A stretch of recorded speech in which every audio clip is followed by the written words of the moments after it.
Như chúng ta đã biết thì trong nhiều năm trở đây thì giá vàng của Việt Nam chúng ta luôn cao hơn so với giá vàng thế giới, và có những lúc cao điểm lên tầm khoảng 18-20 triệu đồng một lượng. Và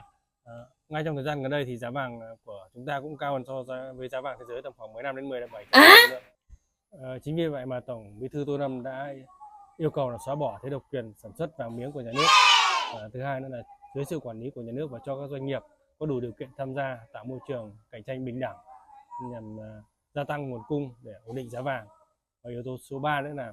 mở rộng cái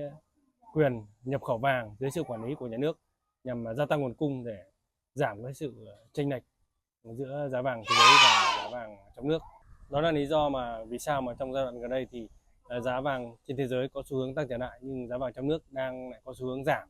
tiến sát về gần với giá vàng thế giới hơn để giảm cái chênh lệch giữa giá vàng trong nước và giá vàng thế giới, do sự vào cuộc kịp thời của nhà nước.